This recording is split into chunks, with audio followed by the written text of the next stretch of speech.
Cuando recibí el mensaje, ese jueves por la noche, mi corazón se detuvo por un segundo. Era Emilia, mi hija.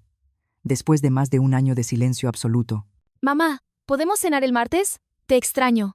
leí esas palabras una y otra vez, con las manos temblando, incapaz de creerlo. ¿Cómo podía un solo mensaje de texto iluminar toda la oscuridad que se había instalado en mi vida desde que ella decidió que ya no merecía su amor? Pero cuando llegué a su casa, ocurrió algo inesperado. Pero antes de continuar, asegúrate de que ya estás suscrito al canal y escribe en los comentarios. ¿Desde dónde estás viendo este video? Nos encanta saber hasta dónde están llegando nuestras historias. Mi nombre es Margarita. Tengo 58 años y exactamente hace un año, mi única hija decidió sacarme de su vida. Vivía en Guadalajara, pero por temporadas viajaba a Querétaro porque allá administraba una pequeña librería. No hubo una gran pelea, ni un momento definitivo que pueda señalar como el inicio del final. Fue un alejamiento silencioso y gradual, hasta que un día las llamadas dejaron de ser respondidas y los mensajes quedaron sin leer. El dolor de perder a un hijo que sigue con vida es algo que no sé cómo explicar. Es como si una parte de ti siguiera respirando y sonriendo en algún lugar, pero ya no te reconociera. Pasé noches tratando de entender qué hice mal, buscando en mis recuerdos el momento exacto en que perdí su cariño. ¿Fue después de que su esposo Julián entró en nuestras vidas? ¿Fue cuando cuestioné algunas decisiones financieras que estaban tomando? ¿O tal vez fue aquel brunch de domingo en la Ciudad de México, cuando mencioné que sentía que estaba bajando demasiado de peso, que se veía enferma, y Julián respondió por ella que yo debía ocuparme de mi propia salud? Ahora, con ese mensaje iluminando la pantalla de mi teléfono, me sentí como alguien perdido en el desierto que de pronto ve agua, desesperada, sedienta, sin preguntarme si podía ser un espejismo. Los días hasta el martes se alargaron como nunca. Aún faltaban 5 días para el martes, pero cada hora pesaba como si fuera una semana. Me cambié de ropa 5 veces antes de salir. Me puse el vestido verde que ella me había regalado en el último cumpleaños que celebramos cuando aún éramos cercanas. Me maquillé, tratando de ocultar las marcas que la soledad había dejado en mi rostro. Subí al coche y conduje hasta el fraccionamiento privado donde vivían, la casa en la que los ayudé cuando todavía era bienvenida. Ellos se habían mudado a Monterrey por el trabajo de Julián. Yo, en cambio, seguía viviendo en Guadalajara y manejé esas horas con el corazón en la garganta. Estacioné frente a la reja a las 7:45 de la noche, 15 minutos antes de la hora acordada. No quería llegar tarde y darle ningún motivo para arrepentirse de la invitación. El jardín delantero era distinto, más apagado, con menos flores. Recordé cuando plantamos juntas las hortensias azules, que ya no estaban. Respiré hondo, acomodé mi cabello en el espejo retrovisor y abrí la puerta del coche. Fue entonces cuando ocurrió algo extraño. Mientras caminaba hacia la puerta, vi a María, la trabajadora del hogar que había trabajado para Emilia durante años, corriendo en mi dirección. Su rostro estaba tenso, con una expresión que mezclaba miedo y urgencia. Miró hacia atrás varias veces, como asegurándose de que nadie la estuviera observando, antes de acercarse a mi coche. Señora Margarita, susurró, con la voz temblorosa. No entre ahí. Por favor, váyase lo más rápido posible. Me quedé paralizada, sin entender. ¿Qué pasa, María? ¿Emilia está bien? No se trata de ella, respondió, con los ojos muy abiertos. Se trata de usted. Por favor, confíe en mí. No es seguro. Antes de que pudiera hacer más preguntas, volvió a mirar hacia la casa y dio un paso atrás. Tengo que regresar antes de que se den cuenta. Váyase, señora Margarita, váyase. Y con eso, corrió de regreso a la casa, dejándome inmóvil en la banqueta, con el corazón latiendo tan fuerte que podía escucharlo en mis oídos. ¿Qué estaba pasando? ¿Por qué María parecía tan aterrorizada? ¿Y por qué mi hija, que no me había hablado en más de un año, me había invitado de repente a cenar? Regresé al coche como en trance. Mis piernas se movían de forma automática mientras mi mente intentaba procesar la advertencia. Me senté, cerré los seguros de las puertas y encendí el motor. Pero no arranqué. Algo dentro de mí, tal vez el mismo instinto que me ayudó a sobrevivir a un matrimonio violento durante 15 años, antes de que finalmente encontrara el valor para divorciarme, me dijo que me quedara y observara. Desde el asiento del conductor, tenía una vista directa del comedor a través de las ventanas. Las cortinas estaban abiertas, como si esperaran que yo mirara. Durante unos minutos, la casa permaneció en silencio.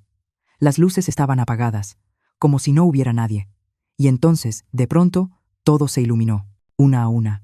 Las luces se encendieron, como si alguien hubiera estado esperando a que yo me fuera para continuar con sus planes. Dos personas que nunca había visto antes aparecieron en el comedor, un hombre con traje oscuro y una mujer que sostenía una carpeta. Después de ellos, Julián entró hablando por teléfono, gesticulando como si diera instrucciones importantes. Y finalmente apareció Emilia, vestida de manera formal, con una expresión seria que nunca antes le había visto.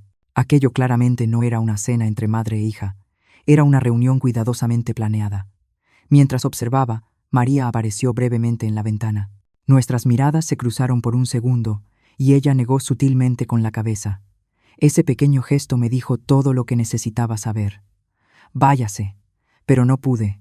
Necesitaba entender qué estaba pasando. Apagué las luces del coche y seguí observando. Julián se acercó a la mesa, tomó unos papeles y se los entregó a Emilia.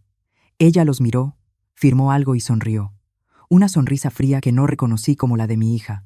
En ese momento, sentí un nudo en el estómago. No era solo preocupación o confusión, era miedo. Un miedo primitivo, visceral, que me decía que esa casa, donde alguna vez fui feliz con mi hija, ahora representaba algún tipo de peligro. Y lo más doloroso, mi propia hija parecía estar en el centro de todo. Pasaron 15 minutos mientras yo permanecía paralizada, observando cómo se desarrollaba aquella escena extraña. Julián salió del comedor y regresó con más papeles. Emilia revisó algo en la pantalla de una tableta. Las dos personas desconocidas seguían ahí, hablando entre ellas. Parecía una reunión de negocios, no una cena familiar. Entonces Julián miró su reloj y después miró hacia la ventana, directamente en dirección a mi coche. Instintivamente me agaché, con el corazón acelerado. Cuando volví a levantar la vista, las cortinas estaban cerradas. La casa que alguna vez fue el lugar donde acuné a mi hija para dormir, se transformó, frente a mí, en un misterio amenazante. Encendí el coche y me alejé. Pero no fui a casa. No podía. Me estacioné en una gasolinera a unos cuantos kilómetros, en las afueras de Monterrey, y traté de ordenar mis pensamientos. Cuando por fin pude respirar, tomé una decisión. No me quedaría ahí. Esa misma madrugada manejé de regreso a Guadalajara, sin parar, con el cuerpo en piloto automático. No me atreví a regresar de inmediato a mi departamento. Necesitaba pensar, calmarme y asegurarme de que nadie me estuviera siguiendo. ¿Qué clase de trampa era esa? ¿Por qué Emilia me llamaría para una cena que claramente no existía? Y, lo más importante, ¿qué sabía María para estar tan asustada? Saqué mi teléfono y volví a leer el mensaje de Emilia. Las palabras parecían diferentes ahora. Solo nosotras dos. Tal vez no era una invitación para reconciliarnos, sino para algo mucho más oscuro. ¿Acaso la mujer que yo crié, a quien amé incondicionalmente, estaba planeando algo en mi contra? La idea era tan dolorosa que las lágrimas comenzaron a rodar por mi rostro antes de que me diera cuenta. Entré al baño de la gasolinera para lavarme la cara. En el espejo vi a una mujer que apenas reconocía. El cabello canoso, profundas ojeras oscuras, una mirada asustada. ¿Era esta yo ahora? ¿En esto me había convertido el dolor de perder a mi hija? Me apoyé en el lavabo y respiré hondo. No podía derrumbarme. Necesitaba saber qué estaba pasando. De regreso en el coche, me di cuenta de que tenía una llamada perdida. Era de un número desconocido. Segundos después, el teléfono vibró con un mensaje. Señora Margarita, soy yo, María. Necesitamos hablar mañana al mediodía, en la cafetería de la Central de Autobuses de Monterrey. Es importante. No le diga a nadie. Esa noche no pude dormir. Cada vez que cerraba los ojos, veía el rostro de Emilia firmando esos papeles, Julián mirando su reloj, la expresión de terror en los ojos de María.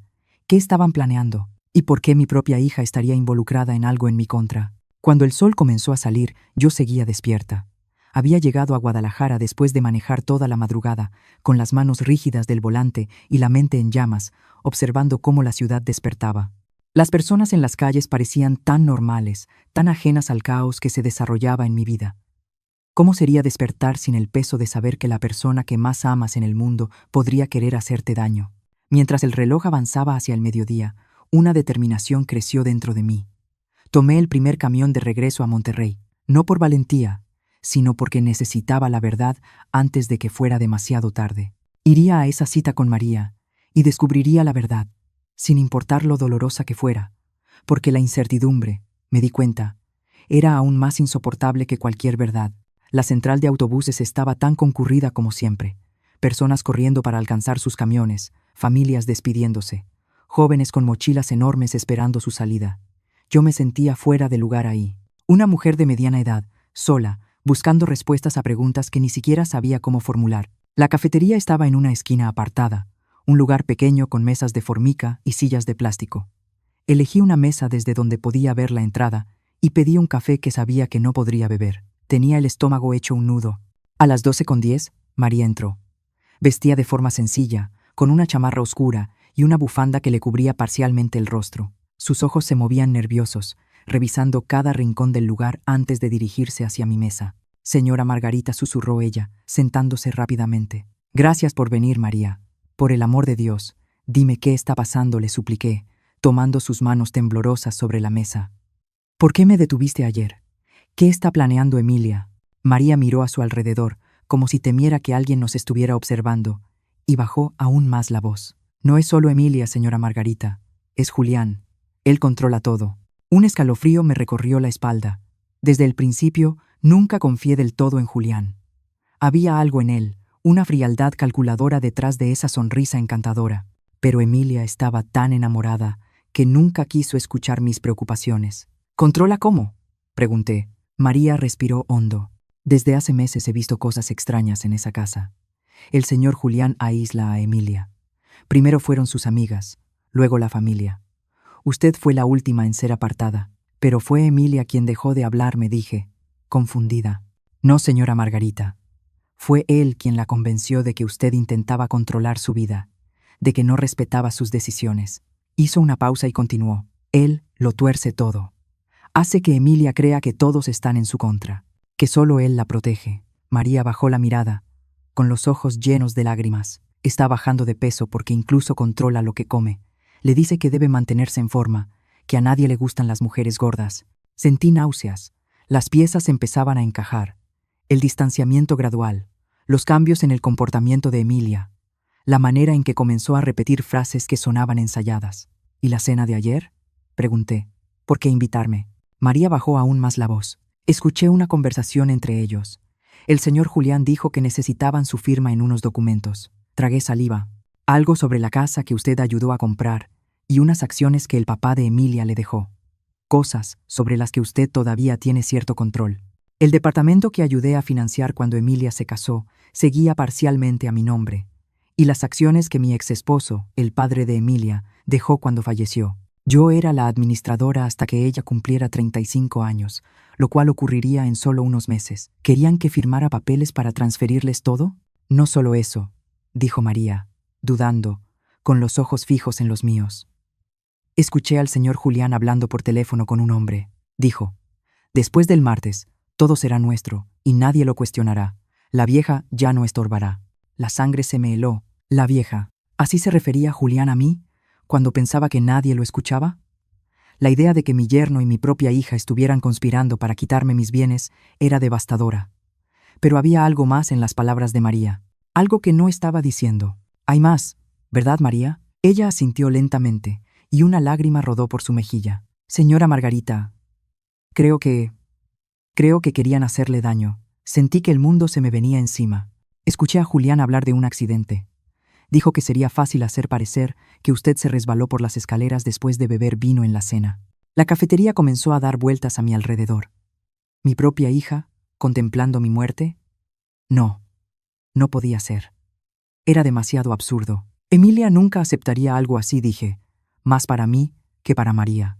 Emilia ya no es la misma, señora Margarita, respondió ella con tristeza. Él la manipula, hace todo lo que él le dice, es como si estuviera hipnotizada. Me quedé en silencio, tratando de asimilarlo todo. Una parte de mí quería negarlo, decir que era imposible. Pero otra parte sabía que María no tenía ningún motivo para inventar algo tan terrible. ¿Por qué me estás diciendo esto, María?, pregunté. ¿Por qué arriesgarte así? Ella me miró a los ojos, llena de determinación. Porque Emilia era una buena niña antes de él. Yo la vi crecer, recuerda. Trabajé con ustedes desde que ella tenía 12 años. Su voz se quebró. Y porque mi hermana murió a manos de un hombre como el señor Julián. Un hombre que lo controlaba todo, que la aisló de todos, que le hizo creer que el mundo era un lugar terrible y que solo él podía protegerla. Sentí un nudo en la garganta. María estaba arriesgando su trabajo, quizá incluso su seguridad, para advertirme. ¿Tienes pruebas de algo?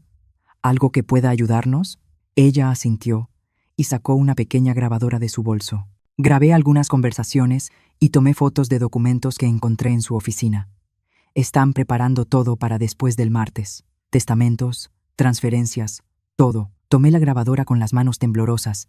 María, ¿te das cuenta de que esto es un delito? Tenemos que ir a la policía, no exclamó ella, asustada. Todavía no. El señor Julián tiene amigos en la policía. Siempre presume lo fácil que es hacer desaparecer las cosas cuando conoces a la gente correcta. Entonces, ¿qué hacemos?, pregunté. María se inclinó hacia adelante. Primero, usted necesita protegerse. No puede regresar a su departamento. Ellos saben dónde vive. Conocen su rutina. Necesitamos que se quede en un lugar seguro mientras averiguamos más. Y Emilia, no podemos simplemente dejarla con él. Yo la vigilaré, señora Margarita, si él intenta algo. No terminó la frase, pero vi la preocupación en sus ojos. Por ahora, lo más importante es mantenerla a usted a salvo. Miré por la ventana de la cafetería a la gente que pasaba, ajena al terror que yo estaba viviendo. ¿Cómo podía simplemente desaparecer? Abandonar mi vida, mi casa, mi trabajo en la pequeña librería que administraba en Querétaro, aunque yo vivía en Guadalajara y viajaba por temporadas para atenderla. ¿Y cómo podía dejar a Emilia atrás, incluso si estaba involucrada en algo tan terrible contra mí? Tengo una prima que vive en el campo, dijo María, cerca de Santiago, Nuevo León, en las afueras de Monterrey. Podemos decir que fue a visitarla.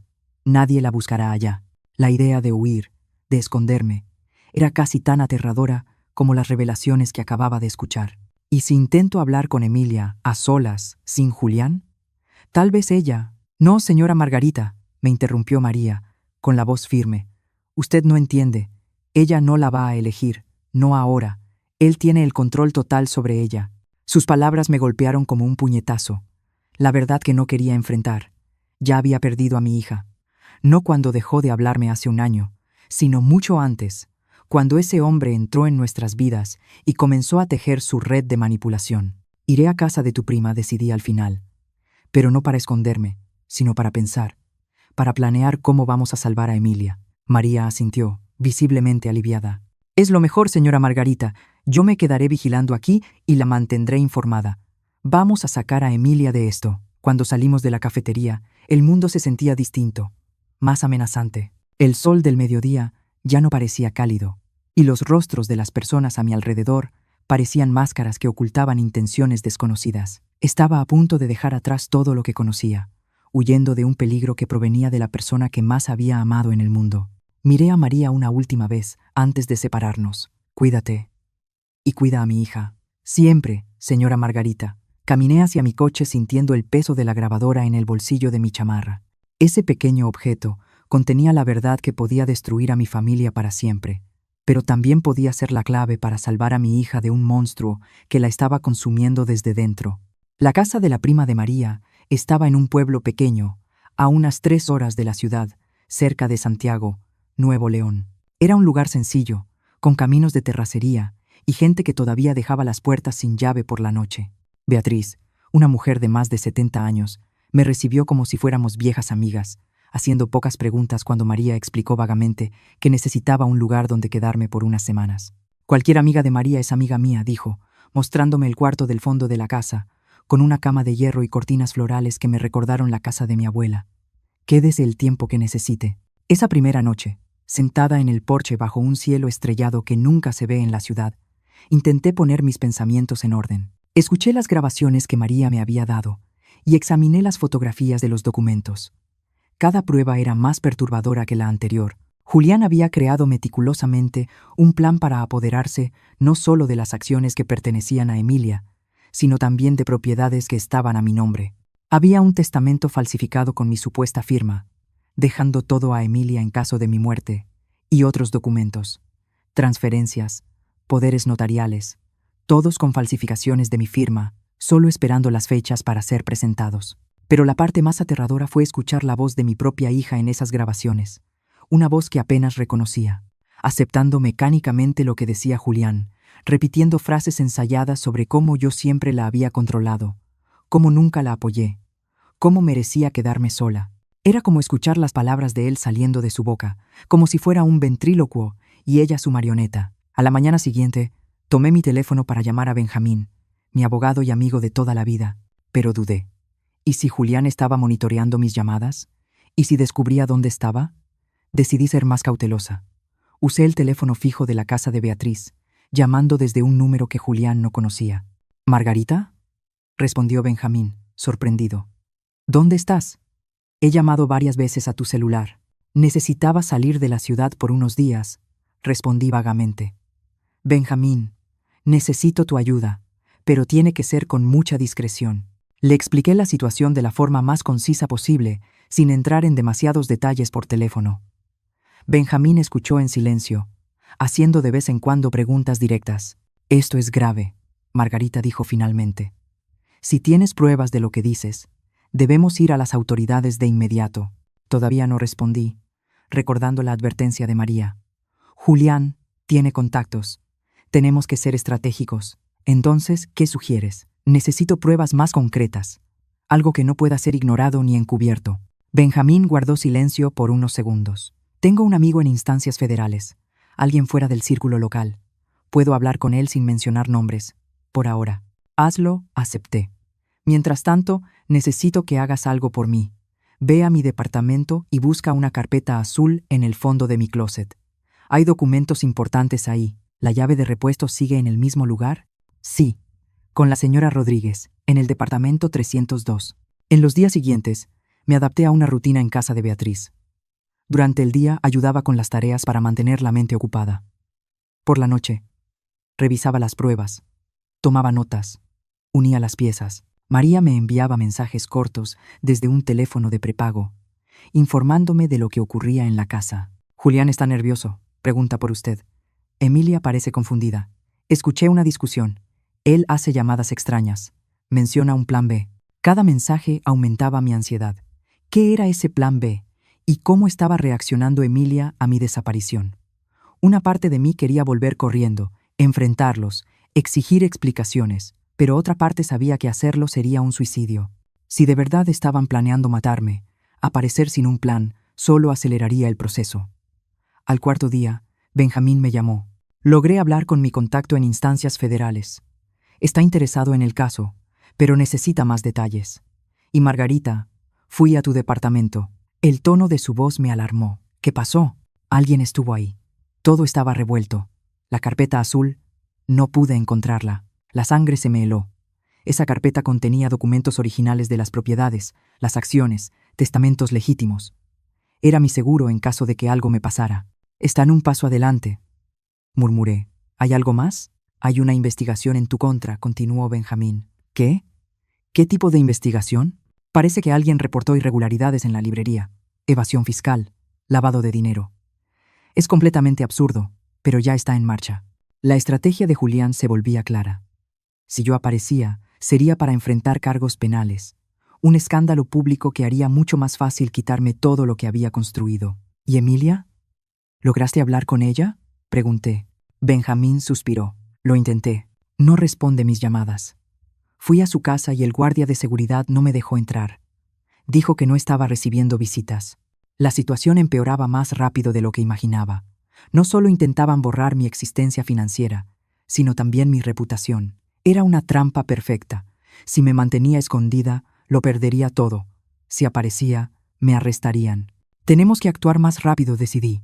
Tu contacto en instancias federales puede iniciar una investigación sin alertar a la policía local, tal vez, pero necesitaría pruebas concretas. Tengo grabaciones, fotografías de documentos. ¿Eso basta para empezar? Quizá. Voy a revisarlo. Cuando colgué, me di cuenta de que Beatriz estaba en la puerta de la cocina, observándome con preocupación. Son problemas serios, ¿verdad? Preguntó, sentándose conmigo a la mesa. Asentí, sin entrar en detalles. Ella tomó mis manos entre las suyas, arrugadas por el tiempo y el trabajo. Sabes, querida, cuando yo era joven, mi esposo me golpeaba todos los días por cualquier cosa. Yo pensaba que lo merecía. Así eran las cosas. Hasta que un día golpeó a nuestro hijo. Ahí entendí que no se trataba de mí. Se trataba de él. Del poder que quería tener sobre nosotros. La miré, sorprendida por la confesión repentina. Lo que quiero decir, continuó, es que a veces necesitamos ver a alguien que amamos ser lastimado para entender que nosotros también estamos siendo lastimados. Mi hija está en peligro, ¿verdad?, preguntó. Sí, admití. Pero ella no lo ve, porque él no se lo permite. Así es como funcionan, dijo Beatriz. Aíslan, controlan, hacen que la persona dude de su propio juicio.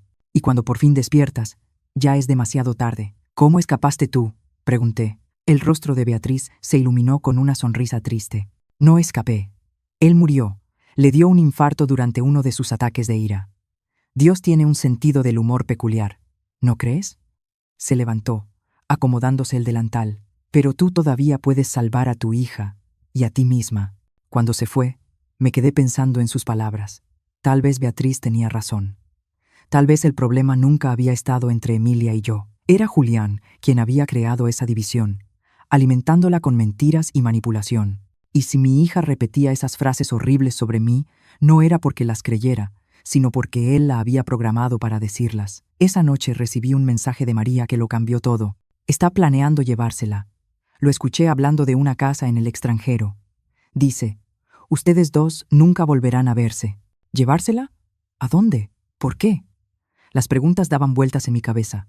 Si Julián lograba sacar a Emilia del país, realmente podría no volver a verla jamás. Y si ya había logrado transformarla tanto en solo 2 años, ¿qué haría cuando la tuviera completamente aislada, sin nadie que lo cuestionara?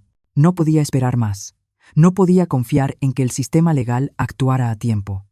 Mi hija estaba en peligro inmediato, aunque ella no lo supiera. Tenía que sacarla de las garras de Julián antes de que fuera demasiado tarde. Tomé mi teléfono y llamé a Benjamín. Cambio de planes, dije en cuanto contestó. No vamos a esperar la investigación formal. Tenemos que actuar ahora. ¿Qué tienes en mente? Vamos a sacarla de ahí, respondí, sorprendida por la firmeza de mi propia voz. Vamos a sacar a mi hija de esa casa, y tú me vas a ayudar. Los siguientes 2 días los pasamos desarrollando un plan que, en circunstancias normales, habría considerado una locura. Pero nada había sido normal desde hacía mucho tiempo. Benjamín, al principio renuente, terminó aceptando que no podíamos esperar el lento proceso legal, especialmente con la amenaza de Julián de sacar a Emilia del país. Entiendes que esto puede salir mal de muchas maneras, ¿verdad? Me advirtió durante una de nuestras llamadas desde el teléfono de prepago que Beatriz me había prestado. Lo entiendo, respondí. Pero quedarme de brazos cruzados mientras mi hija desaparece para siempre sería mucho peor. Benjamín tenía contactos. Uno de ellos era Marcos, un ex policía que ahora trabajaba como investigador privado en Monterrey. Otra era Sara, una psicóloga especializada en víctimas de relaciones abusivas. Ambos aceptaron ayudar, más por la amistad que tenían con Benjamín que por creer del todo en mi historia. Pero eso no importaba. Lo que yo necesitaba eran personas competentes, no convicción. El plan era relativamente sencillo. Necesitábamos crear una situación en la que Emilia estuviera sola, sin Julián, el tiempo suficiente para poder hablar con ella. María sería clave para esto.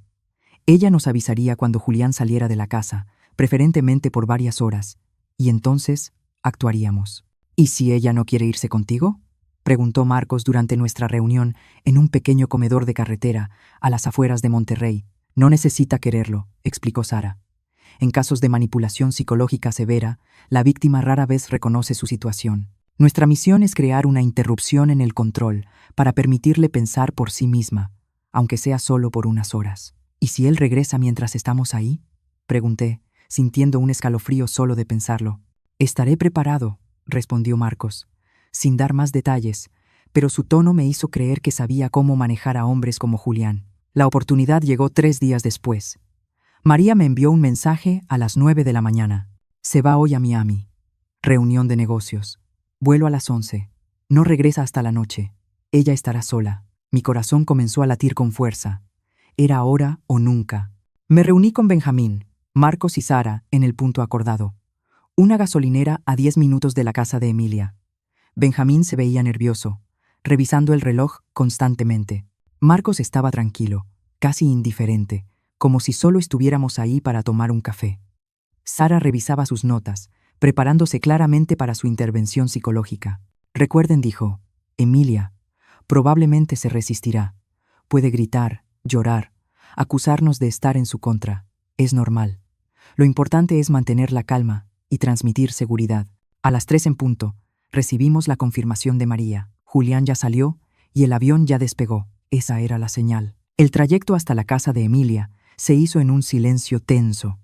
Cada uno parecía perdido en sus propios pensamientos. Yo trataba de imaginar cómo sería volver a ver a mi hija después de tanto tiempo y en circunstancias tan extrañas.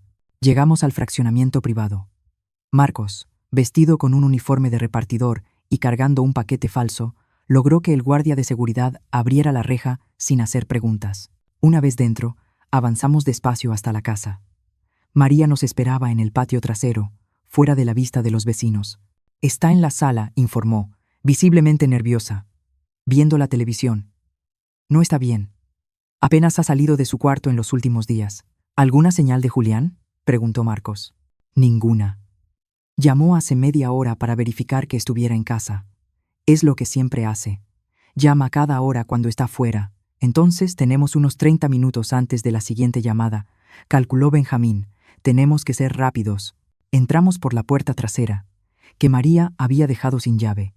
La casa estaba en silencio, excepto por el sonido bajo del televisor que venía de la sala. Caminé hacia el frente, con el corazón latiéndome tan fuerte que creí que podía oírse, y entonces, después de más de un año, vi a mi hija.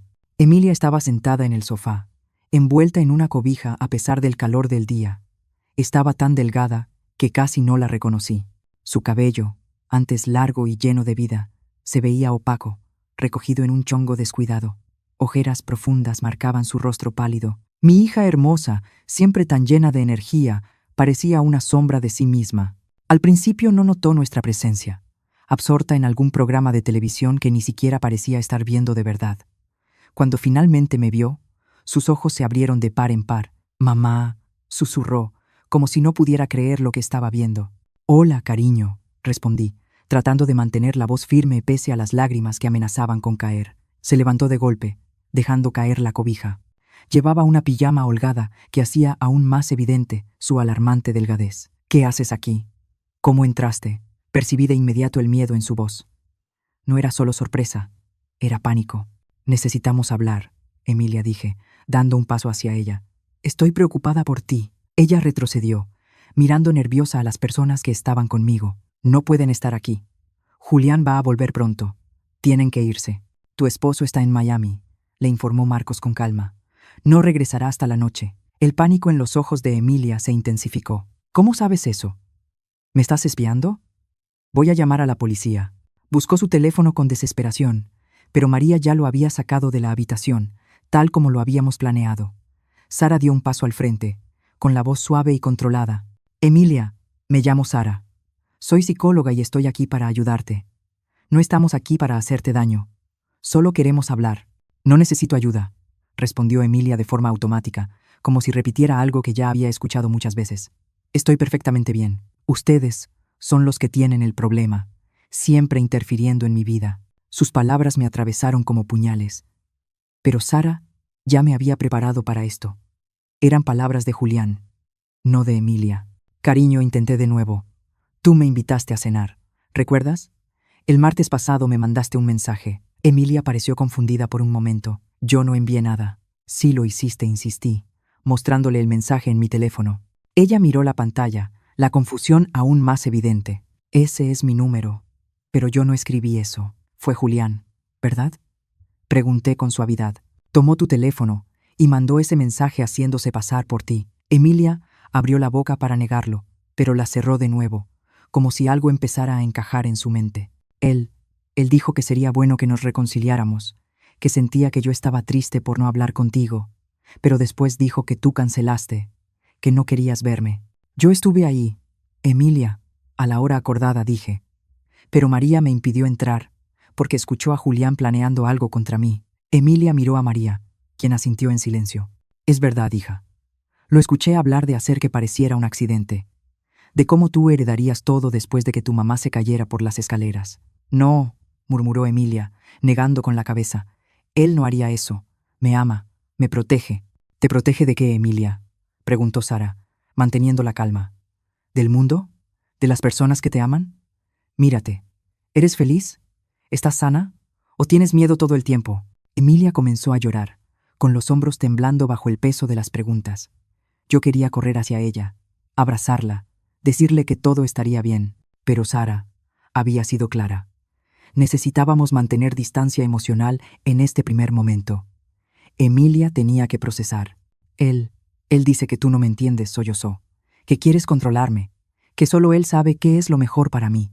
¿Y tú crees eso?, pregunté en voz baja. Ya no sé qué creer, admitió, de pronto agotada.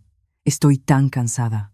En ese instante me di cuenta de cuánto daño había sufrido mi hija, no solo físico, sino emocional y psicológico. Julián había destruido sistemáticamente su confianza, su sentido de la realidad, su conexión con el mundo, y yo lo había permitido, manteniéndome alejada cuando debía haber luchado más. Emilia, dijo Sara, no tienes que decidir nada ahora.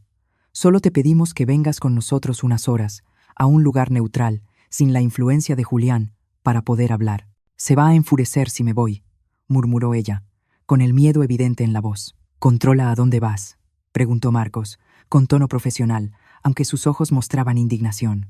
Emilia dudó, como si por primera vez se diera cuenta de lo absurdo de la situación. Él dice que es por mi seguridad, que hay personas que quieren hacernos daño. ¿Personas como tu madre?, intervino Benjamín, hablando por primera vez. Emilia me miró, y vi algo en sus ojos que no había visto en mucho tiempo. Duda, no sobre mí, sino sobre las mentiras que había creído. Él dijo que tú querías mantenerme lejos de él porque estabas celosa, porque yo tenía un matrimonio perfecto y tú fracasaste en el tuyo. Respiré hondo, sintiendo el golpe de esas palabras, pero entendiendo que no eran realmente suyas. Emilia, tu padre y yo nos separamos porque él me fue infiel. Tú lo sabes, y jamás he querido otra cosa que tu felicidad. Si Julián realmente te hiciera feliz, yo sería la primera en apoyarte. Pero no te hace feliz, ¿verdad? Sara aprovechó ese momento de vulnerabilidad. Estás cada vez más aislada, más delgada y más asustada cada día. Las lágrimas de Emilia corrían libremente ahora. Él dice que estoy gorda, que nadie me va a querer si no me cuido, que debería agradecerle que me acepte así. Mi corazón se rompió al escuchar eso. Mi hija hermosa, siempre tan segura de sí misma, reducida a dudar incluso de su apariencia. Emilia, dijo María, acercándose con cautela. El señor Julián no es quien tú crees. Te está manipulando, igual que manipuló los documentos de tu mamá. ¿Qué documentos?, preguntó Emilia, confundida. Benjamín sacó de su portafolio algunas copias de las falsificaciones que María había fotografiado. Estos, tu firma y la de tu madre, falsificadas, parte de un plan para tomar control de las propiedades, de las acciones, de todo. Emilia examinó los papeles, su confusión dando paso al shock. Esta es mi firma, pero yo nunca firmé estos documentos. Y esta es la mía, añadí, en documentos que jamás he visto. De pronto, el teléfono fijo de la casa sonó, haciéndonos sobresaltarnos a todos. El reloj de la pared marcaba la 1:30 de la tarde, la hora de la llamada de control de Julián. Es él, susurró Emilia, con el pánico regresando. Si no contesto, contesta, le indicó Sara. Actúa con normalidad. Di que todo está bien. Emilia dudó, mirándonos a todos, claramente dividida. Finalmente, con las manos temblorosas, tomó el teléfono. Hola, amor, dijo, intentando sonar casual, pero con la voz tensa. Sí, estoy en casa. No, nada diferente. Sí, estoy siguiendo el plan de comidas. No, no hay visitas. Hizo una pausa, mirándonos con creciente alarma. No estoy escondiendo nada. Sí, estoy sola. Solo María está aquí. Otra pausa, más larga. Julián, no estoy mintiendo. Por favor, no hables así. No estoy llorando. La desesperación en su voz era palpable. Julián claramente percibió que algo no estaba bien, incluso a través del teléfono. Tenemos que irnos ahora, murmuró Marcos, percibiendo la situación. Emilia, susurré. Ven con nosotros, por favor. Ella me miró, con el teléfono aún pegado a la oreja, lágrimas silenciosas rodando por su rostro. Entonces, en un momento de claridad que me dio esperanza, habló al teléfono. Julián, tengo que colgar. No me siento bien. Y colgó, ignorando el timbrazo inmediato que siguió. Va a llamar al guardia de seguridad, dijo rápidamente, tomando su bolso. Tenemos que irnos antes de que cierre las rejas. No hubo tiempo para celebrar esa pequeña victoria. Salimos rápido por la parte de atrás, exactamente como habíamos entrado. Marcos fue por el coche mientras esperábamos tensos en el patio, atentos a cualquier movimiento. «Me va a encontrar», murmuró Emilia, abrazándose a sí misma. «Siempre me encuentra». No, esta vez le prometí, permitiéndome por fin tocarle el brazo. «Esta vez estoy aquí, y no voy a dejar que te haga daño otra vez». Cuando el coche llegó, subimos de inmediato. Marcos condujo rápido, pero no tan rápido como para llamar la atención. En el espejo retrovisor vi al guardia del fraccionamiento salir de su caseta y mirar alrededor, seguramente buscándola por orden de Julián. Ya estábamos en la carretera cuando sonó el teléfono de María. Contestó, pálida. «Señor Julián, no sé dónde está. Salí a hacer las compras». Colgó, temblando. «Está furioso. Está tomando el primer vuelo de regreso». «¿Cuánto tiempo tenemos?», preguntó Benjamín. 2, quizá 3 horas, si consigue un vuelo de inmediato. No era mucho tiempo, pero tendría que bastar. Miré a Emilia, sentada a mi lado, viéndose al mismo tiempo aliviada y aterrorizada. Había dado el primer paso, el más difícil, pero la batalla apenas comenzaba. «¿A dónde vamos?», preguntó con voz pequeña. «A un lugar seguro», respondí, tomándole la mano. «Un lugar al que él no pueda llegar». Y mientras el coche avanzaba por la carretera, alejándonos de esa casa de horrores, sentí una mezcla de miedo y determinación. Julián iría tras nosotros con toda su furia y sus recursos, pero no me echaría atrás. No esta vez. Mi hija me necesitaba, y yo estaría ahí para ella, costara lo que costara. El lugar seguro era una pequeña granja que pertenecía a la familia de Marcos, a unos 96 kilómetros de la ciudad, lo suficientemente aislada para darnos privacidad, pero lo bastante cerca de la civilización como para no quedar completamente vulnerables. La casa principal era sencilla, con 3 habitaciones, una sala grande y una cocina rústica. Emilia permaneció en silencio durante la mayor parte del trayecto.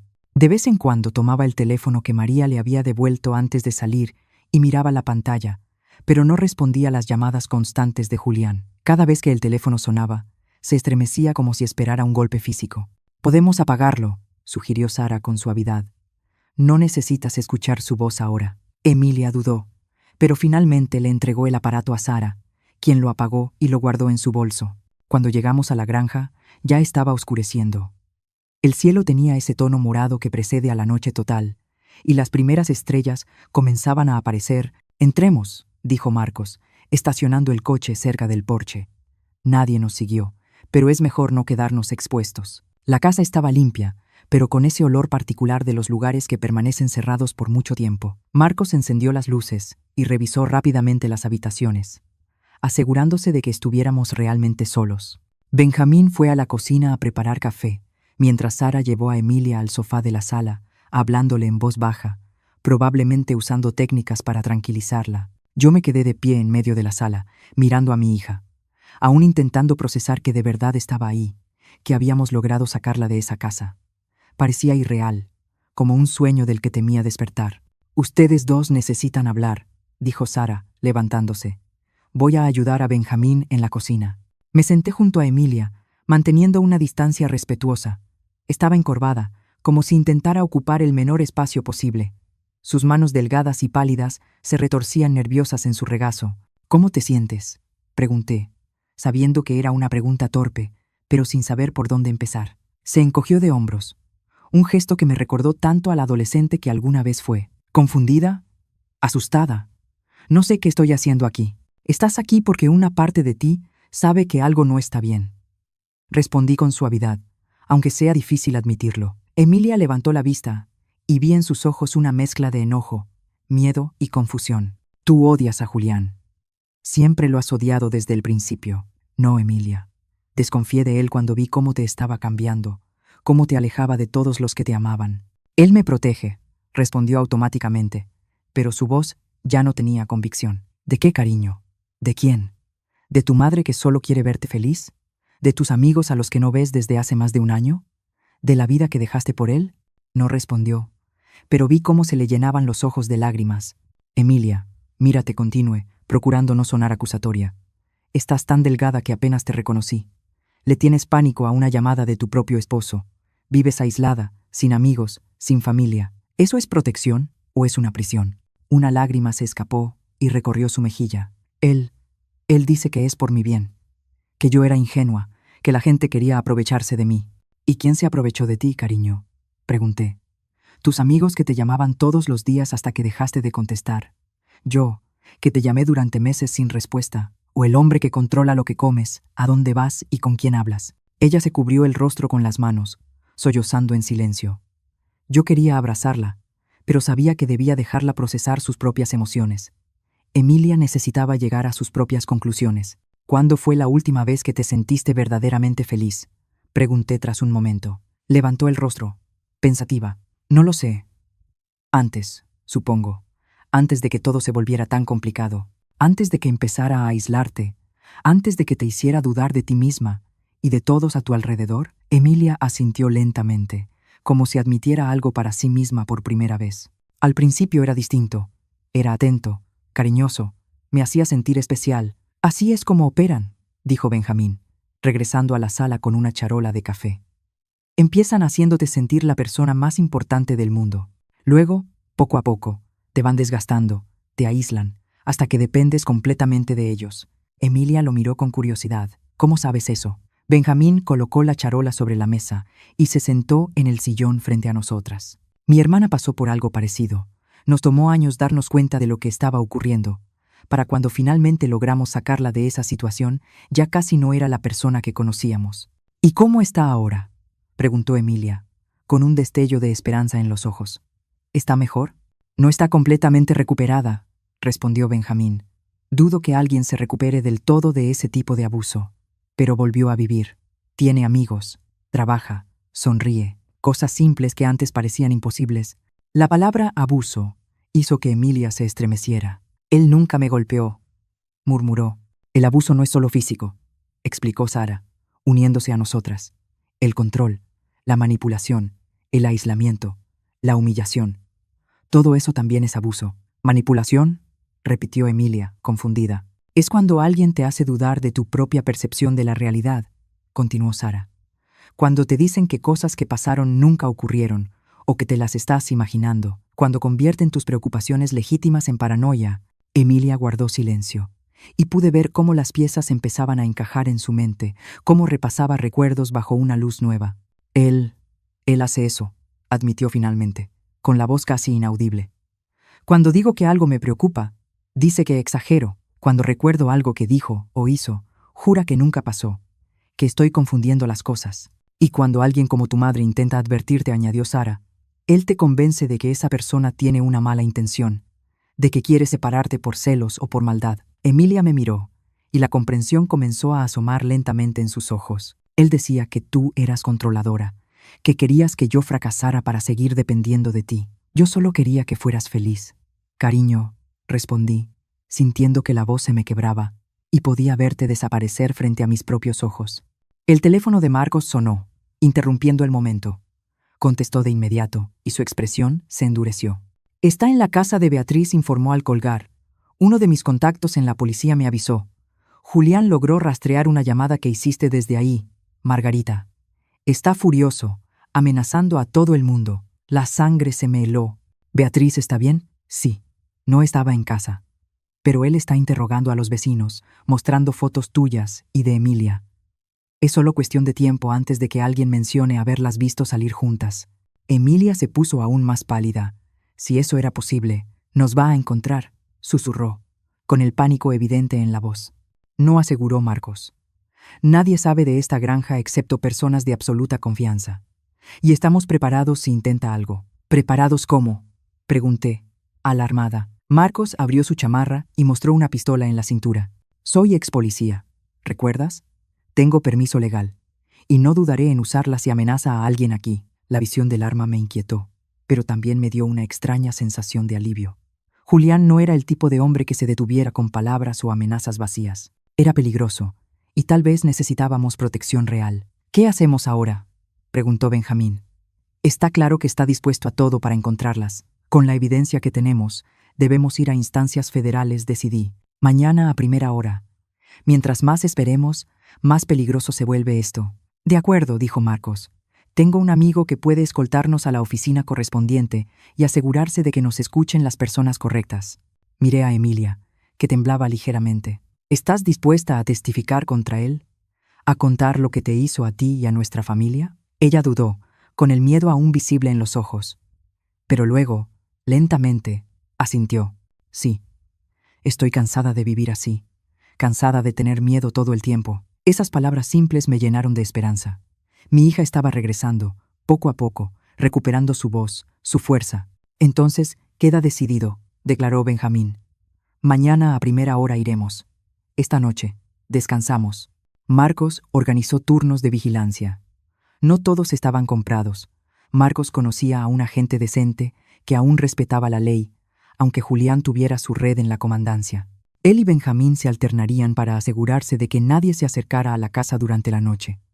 Sara preparó un sedante suave para Emilia, que estaba claramente agotada, tanto física como emocionalmente. La llevé a una de las habitaciones, donde se acostó sin siquiera cambiarse de ropa. Me senté a su lado en la cama, observando su rostro cansado. Mamá murmuró, ya medio dormida por el efecto del medicamento. Sí, amor, lo siento. Por todo. Por creerle a él, en lugar de confiar en ti. Le acaricié el cabello como cuando era niña. No fue tu culpa, cariño. Hombres como Julián son expertos en manipulación. No tenías forma de saberlo.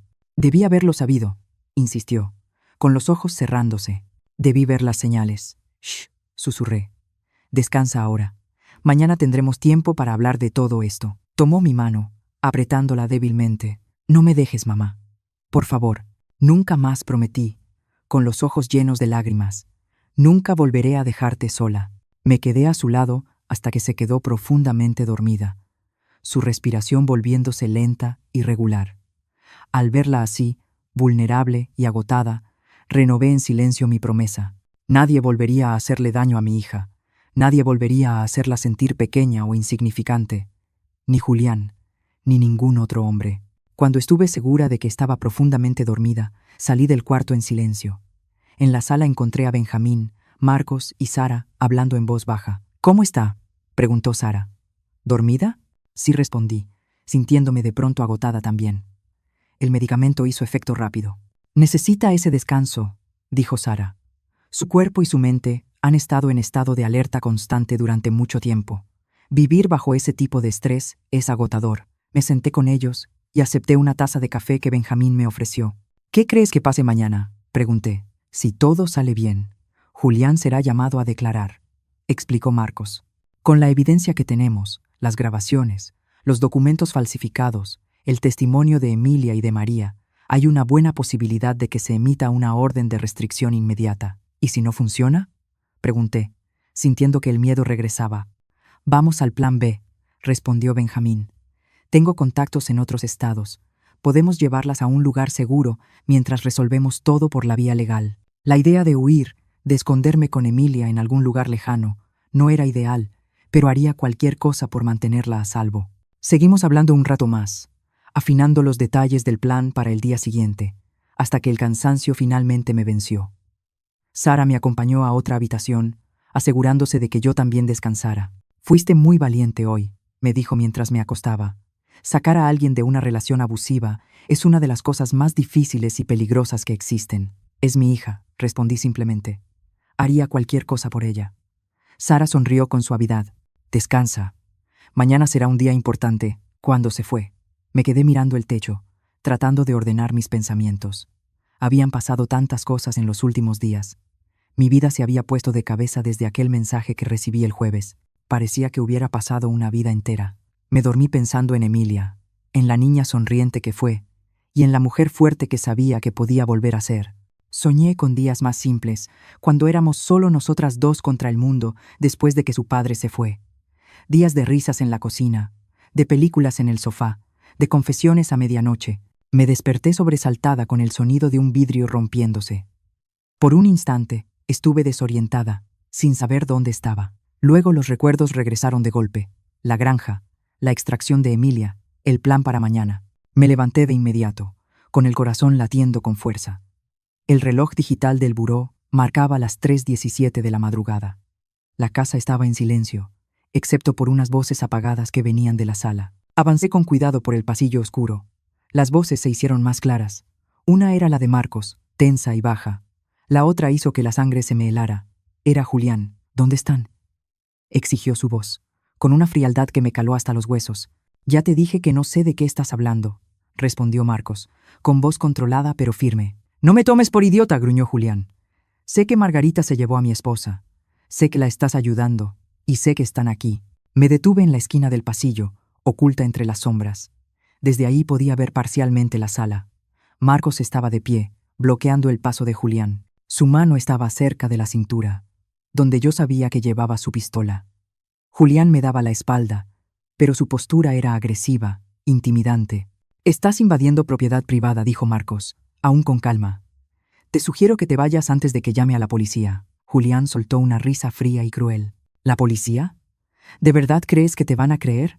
Tengo amigos en la comandancia. Ellos saben que mi esposa tiene problemas psicológicos, que su madre se está aprovechando de eso para ponerla en mi contra. Mi corazón latía con fuerza. Julián ya había preparado el terreno, construyendo una historia que nos hacía quedar como los villanos. Típico de un abusador. Siempre un paso adelante, siempre controlando la narrativa. No estoy solo, ¿sabes? Continuó Julián, dando un paso hacia Marcos. Tengo gente afuera. Si no me traes a Emilia ahora mismo, las cosas se van a poner muy feas. Vi cómo la mano de Marcos se movía hacia su arma. Te lo voy a pedir una vez más, dijo. Sal de esta casa. Ahora, el tiempo pareció detenerse. Sabía que estaba a punto de presenciar algo terrible. Si Julián avanzaba, Marcos sacaría el arma. Si Marcos sacaba el arma, Julián reaccionaría. Alguien podía salir herido, o algo peor. Fue entonces cuando escuché una puerta abrirse detrás de mí. Me giré y vi a Emilia salir de su habitación, con los ojos abiertos de par en par por el miedo. «Es él», susurró. Nos encontró. Antes de que pudiera detenerla, Emilia pasó junto a mí y entró en la sala. Julián lo llamó, con la voz temblorosa. Ambos hombres se giraron hacia ella. El rostro de Marcos mostró alarma, el de Julián, una mezcla de triunfo y rabia contenida. «Cariño», dijo Julián, con un tono repentinamente dulce, aunque sus ojos seguían fríos. «Estaba tan preocupado por ti». «Vámonos a casa, ¿sí?» Extendió la mano hacia ella, pero Emilia no se movió. Permanecía de pie en medio de la sala, visiblemente temblando, pero firme. No dijo. La palabra salió como un susurro. El rostro de Julián se endureció. «¿Qué dijiste?» «Dije que no», repitió Emilia, un poco más fuerte esta vez. «No voy a regresar contigo». Entré a la sala y me coloqué junto a Emilia. Benjamín y Sara aparecieron desde otras habitaciones, alertados por la conmoción. «Ya escuchaste a mi hija», dije, mirando directamente a Julián. «No se va a ir a ningún lado contigo». Julián nos miró, su mirada pasando de Emilia a mí, y luego a los demás. Por un momento pensé que iba a atacarnos. Entonces, inesperadamente, sonrió. «Está bien», dijo, dando un paso atrás. «Si así quieren jugar». Metió la mano en el bolsillo y sacó un teléfono. Marcó un número y habló brevemente. «Aquí están. Todos». Más tarde entendería cómo lo hizo. Horas antes, Julián ya había levantado un reporte por persona desaparecida y me acusó de haber manipulado a Emilia. Antes de que cualquiera de nosotros pudiera reaccionar, luces intensas inundaron las ventanas de la sala. Faros. Varios coches. Como dije, continuó Julián, con la sonrisa ensanchándose. No vine solo. Marcos corrió hacia la ventana y miró por una rendija entre las cortinas. «Carajo», murmuró. «Hay al menos 3 coches ahí afuera, y ese es un auto de policía». Se me hundió el corazón. ¿Cómo nos había encontrado Julián? ¿Cómo había logrado poner a la policía de su lado tan rápido? «¿Lo ves?», dijo Julián, volviéndose hacia Emilia. «Todo el mundo sabe que tu madre te está manipulando, que te secuestró para mantenerte alejada de mí. Están aquí para llevarte a casa, donde perteneces». Emilia lo miró. El miedo era evidente en sus ojos, pero había algo más también. Determinación. No dijo otra vez, esta vez con la voz más firme. «No voy a irme contigo nunca más». La sonrisa de Julián vaciló y dio paso a una furia desnuda. «No tienes elección, estúpida. Eres mi esposa. Haces lo que yo digo. Siempre lo has hecho. Siempre lo harás». En ese momento, se escuchó un fuerte golpe en la puerta. «Policía, abra la puerta». Benjamín me lanzó una mirada desesperada. «¿Qué hacemos?» «Tenemos las pruebas», le recordó Sara. «Las grabaciones, los documentos. No estamos haciendo nada ilegal». «¿Pero nos van a escuchar?», pregunté, sintiendo cómo el pánico empezaba a subir. ¿Y si Julián ya los convenció de que nosotros somos los villanos? Marcos tomó una decisión rápida. Abrimos la puerta. Si intentamos resistir, solo va a empeorar todo. Fue hacia la puerta y la abrió. Entraron 2 policías uniformados, seguidos por un hombre de traje que supusimos era un detective. «¿Qué está pasando aquí?», preguntó el detective, observando la sala. Julián adoptó de inmediato el papel del esposo preocupado. «Detective Ramírez, como le expliqué en la denuncia, mi esposa desapareció ayer. Su madre la convenció de huir. Yo solo intento llevarla de regreso a casa». El detective miró a Emilia. «Señora, ¿es esto cierto? Está aquí por voluntad propia». Antes de que Emilia pudiera responder, Julián intervino. «No está bien, detective. Tiene antecedentes de problemas emocionales. Está confundida». La rabia me invadió.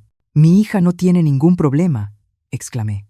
«Es ese hombre quien la ha manipulado y abusado psicológicamente durante años». El detective me miró con escepticismo. «Señora, tenemos un reporte oficial de que usted pudo haber secuestrado a su propia hija». «Eso es absurdo», protestó Benjamín.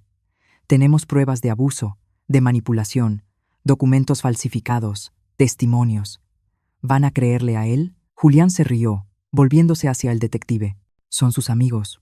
Obviamente van a decir cualquier cosa para cubrirla». La habitación se llenó de tensión, todos hablando al mismo tiempo.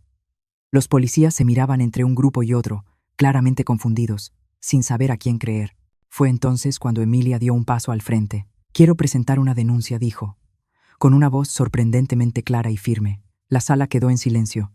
Todas las miradas se dirigieron hacia ella. «¿Una denuncia por qué, señorita?», preguntó el detective. «Abuso psicológico y emocional», respondió Emilia. «Falsificación de documentos, intento de fraude, quizá incluso intento de homicidio». «Estás delirando», siseó Julián.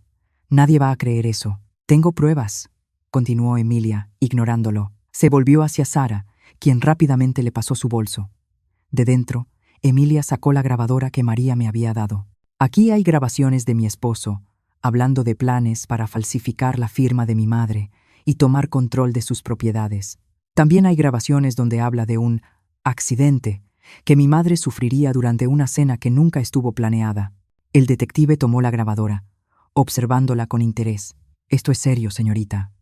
¿Está segura de lo que está diciendo?». «Completamente», respondió Emilia.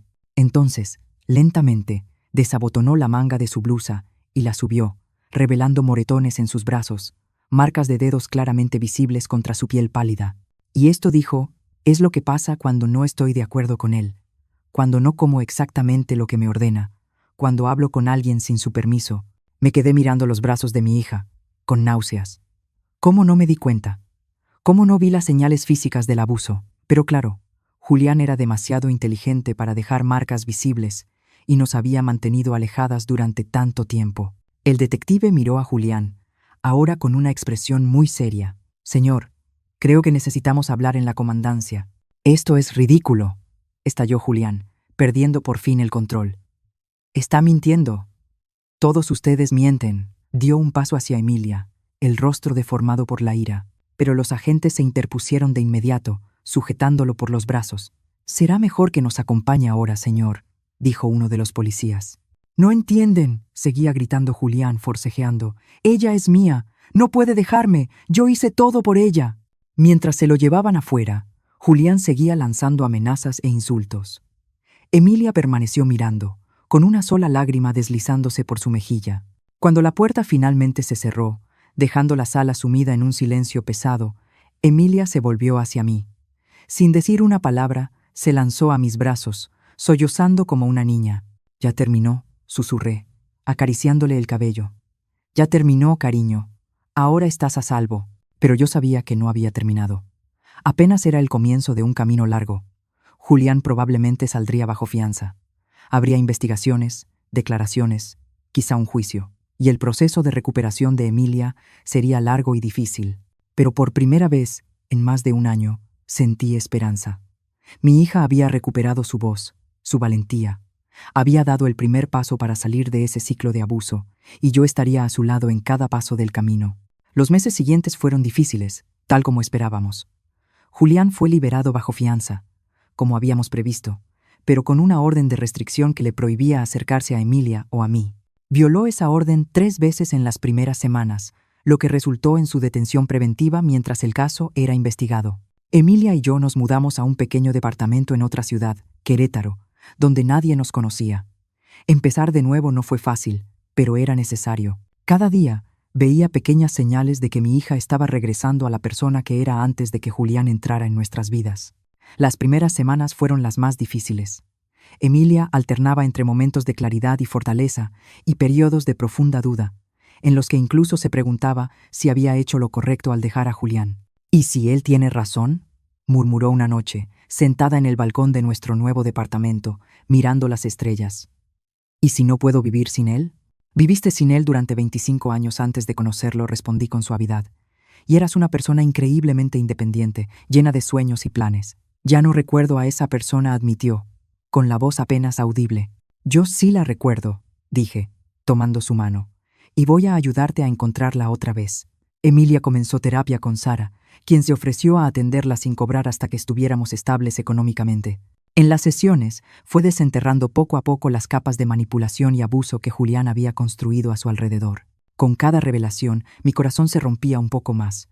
Cómo controlaba lo que comía, insistiendo en que estaba gorda cuando en realidad estaba peligrosamente delgada. Cómo revisaba su teléfono a diario, borrando mensajes de amigos y familiares, a veces incluso respondiendo por ella para alejar a la gente. Cómo la convenció gradualmente de que yo era tóxica, controladora y celosa de su felicidad. Le creí, me dijo un día, llorando en mis brazos. Le creí cuando decía que tú querías separarnos porque estaba celosa. ¿Cómo pude ser tan ciega? Los manipuladores son expertos en distorsionar la realidad. Le expliqué, repitiendo lo que Sara nos había enseñado. Encuentran pequeñas inseguridades y las explotan, convirtiéndolas en muros que te separan de las personas que te aman. Benjamín se encargó del proceso legal. La investigación reveló mucho más de lo que esperábamos. Julián no solo había falsificado firmas en documentos, había creado un esquema elaborado para transferir no solo las propiedades y acciones de Emilia, sino también las mías, a cuentas en el extranjero. Había pruebas de otros delitos financieros que involucraban a más personas a las que había manipulado a lo largo de los años. Es un depredador serial, nos explicó Benjamín, mostrándonos los informes. Ustedes no fueron las primeras víctimas, pero espero que sí sean las últimas. Cuando el caso finalmente llegó a juicio, 6 meses después de aquella noche en la granja, Emilia estaba lo suficientemente fuerte para testificar. La observé en el estrado, contando su historia con una claridad y firmeza que me hicieron llorar. Ya no era la mujer frágil y asustada que habíamos rescatado de aquella casa. Julián fue declarado culpable de múltiples cargos, incluidos fraude, falsificación, abuso psicológico e intento de despojo patrimonial agravado. La sentencia fue de 15 años de prisión, sin posibilidad de libertad condicional durante los primeros 8. Cuando salimos del juzgado ese día, Emilia respiró hondo, mirando el cielo azul sobre nosotras. «Es extraño», dijo.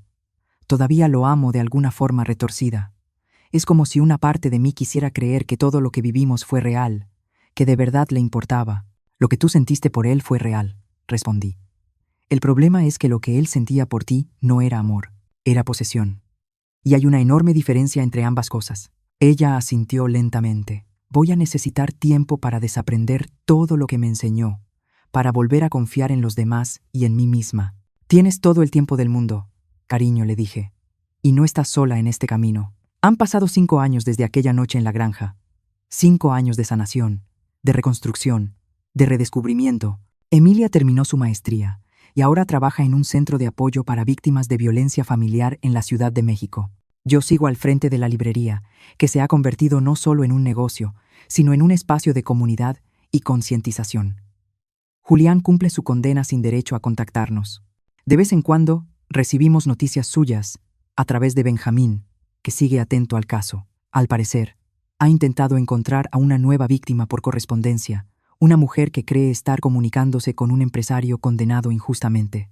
Las autoridades ya fueron alertadas y esa comunicación está siendo monitoreada. Algunas cicatrices nunca desaparecen del todo.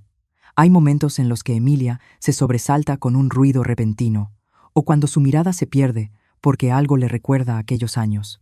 Hay noches en las que yo todavía tengo pesadillas pensando en lo que pudo haber pasado si no hubiéramos actuado a tiempo. Pero también hay momentos de pura alegría, de libertad, de paz, como hoy, un domingo por la tarde, mientras recibimos amigos para una carne asada en el patio del pequeño casa adosada que compramos juntas.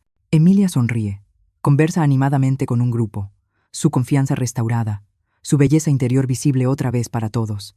María también está aquí.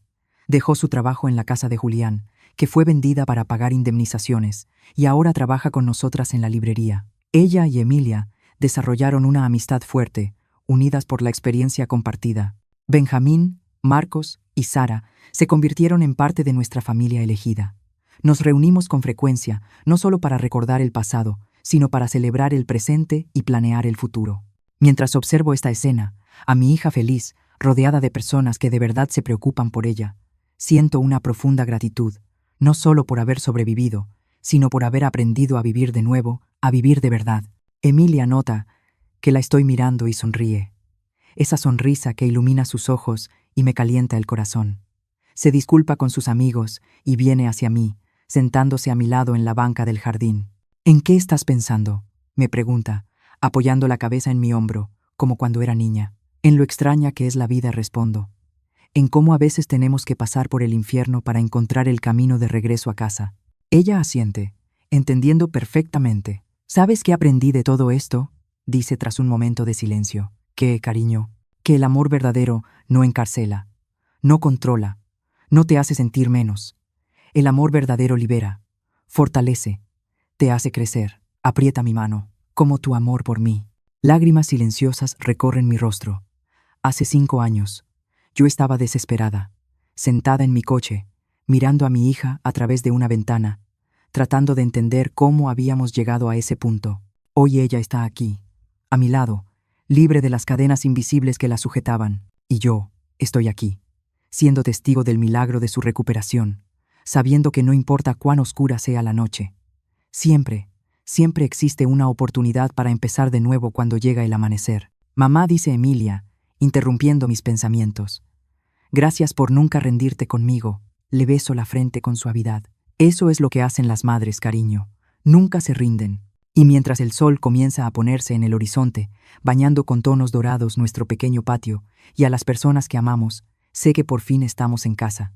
No en un lugar físico, sino en ese espacio seguro que hemos creado la una para la otra, donde el amor es genuino, el respeto es mutuo, y la libertad se valora por encima de todo. Algunas historias no tienen finales felices. La nuestra estuvo a punto de convertirse en una de ellas, pero gracias al valor, la perseverancia y al amor verdadero, ese que respeta, que fortalece, que libera, logramos reescribir nuestro destino.